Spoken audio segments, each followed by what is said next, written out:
Happy Christmas. Season's greetings. I've been doing the Arana Nation for well over 4 years now. Technology has advanced since the dawn of television and radio. Now the internet has made it possible for average people like you and I to reach our message and to spread our message throughout the world. It's very nice to live in a world where people have the freedom to imagine, to invent, to progress, and to create. Social media has been one of the many inventions that mankind has invented to help make the world a much more interesting, innovative, exciting, and yes, easier place.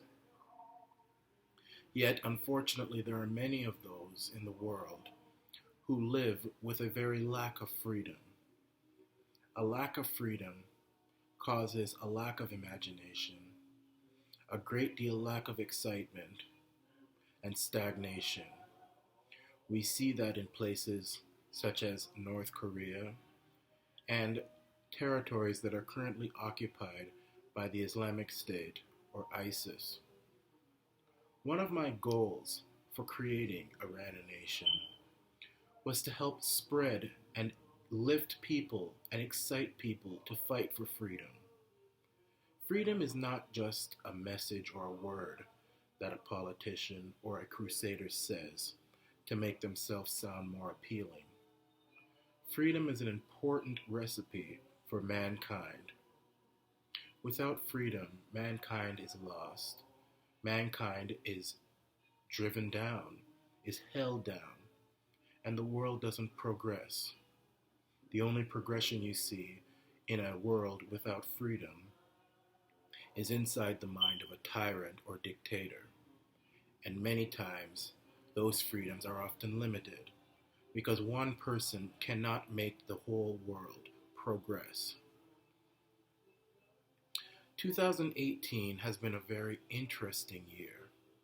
The past few years have been interesting. We've seen average humans rising up and taking back their freedom. We've seen that in the populist movement, both on the left and on the right. We've seen that on the streets of Paris with the Yellow Vest movement and the newly created Yellow Vest movement here in Canada. We've seen elections where presidents and prime ministers or leaders in general have made very good strides when they've spoken about freedom for their citizens. Freedom and a better way of living for their own. My message to people, young, old, rich, poor, powerful, or civilian, is this: believe in freedom. Believe in liberty. Believe in your rights. Because without it, the world is nothing. I wish all of you a very happy Christmas and many blessings in the